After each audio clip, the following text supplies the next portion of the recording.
बुद्धिमान हाथी और अहंकारी मोर। एक घने और हरे भरे जंगल में, जहाँ सूरज की किरणें पत्तों को छूती थी और नदियां मंद मंद सुर में गाती थी, एक विशाल हाथी रहता था जिसका नाम था दर्पक। वो अपनी बुद्धिमत्ता, धैर्य और शक्ति के लिए प्रसिद्ध था।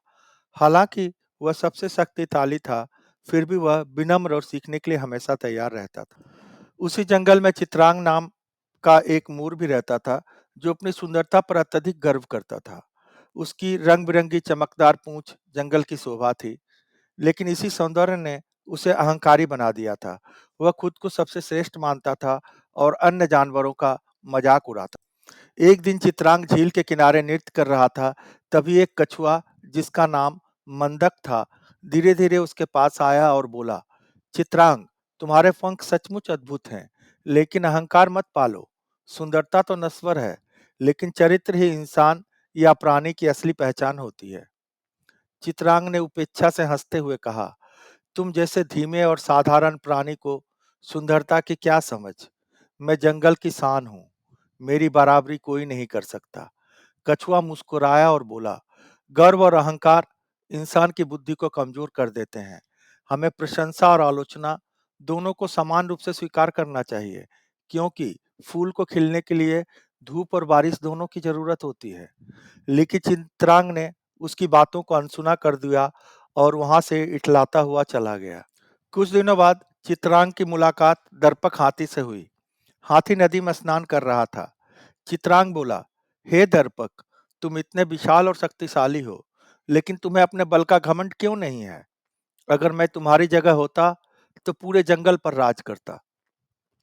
दर्पक ने मुस्कुराते हुए उत्तर दिया, चित्रांग, ताकत के साथ बुद्धिमानी भी आवश्यक होती है। क्या तुम्हें लगता है कि तुम पूर्ण हो? बिल्कुल, चित्रांग ने गर्व से कहा, मेरे पंख, मेरी चाल और मेरी सुंदरता अद्वितीय है। पूरा जंगल मेरी प्रशंसा करता है। दर्पक ने सिर हिलाया और कहा, यही तुम्हारी सबसे बड़ी भूल है। कोई भी प्राणी परिपूर्ण नहीं होता। हमें केवल प्रशंसा ही नहीं, बल्कि आलोचना को भी स्वीकार करना चाहिए, क्योंकि वही हमें और बेहतर बनाती है।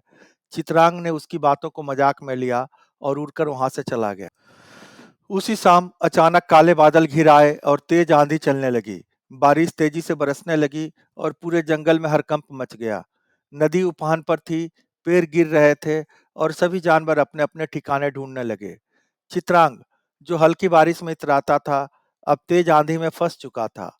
उसके हल्के और नाजुक पंख बारिश में भीगकर भारी हो गए, जिससे वह उड़ नहीं सका। उसे डर लगने लगा, लेकिन अब कोई मदद करने को तैयार नहीं था। तभी उसने देखा कि दर्पक हाथी एक विशाल पेड़ के नीचे शांत खड़ा है। हताश होकर चित्रांग उसकी ओर भागा और बोला, दर्पक, मेरी मदद करो, मैं इस तूफान में फंस गया हूँ। दर्पक ने अपनी सूंड बढ़ाकर उसे अपने पास छुपा लिया। पूरी रात तेज तूफान चलता रहा, लेकिन हाथी ने अपनी विशालता और धैर्य से चित्रांग को सुरक्षित रखा। सुबह जब तूफान थमा, चित्रांग ने हाथी के सामने सिर झुका लिया और कहा, दर्पक, मैंने अपने अहंकारों में दूसरों की आलोचना को नजरअंदाज कर दिया। मुझे लगता था कि मैं सबसे श्रेष्ठ हूँ, लेकिन आज समझ आया कि सच्ची महानता विनम्रता और सीखने की इच्छा में। दर्पक ने मुस्कुराते हुए कहा, बिल्कुल सही। ताकत, सुंदरता और बुद्धिमत्ता तभी महत्वपूर्ण होती हैं जब उनमें विनम्रता हो। जो केवल प्रशंसा सुनना चाहता है और आलोचना से बचता है, वह कभी आगे नहीं बढ़ सकता। चित्रांग ने प्रतिज्ञा की कि अब वह न केवल अपनी सुंदरता पर गर्व करेगा, बल्कि अपने चरित्र को भी संवारने का प्रयास करेगा। सच्चा ज्ञान वही है जो हमें प्रशंसा और आलोचना दोनों को स्वीकार करना सिखाए।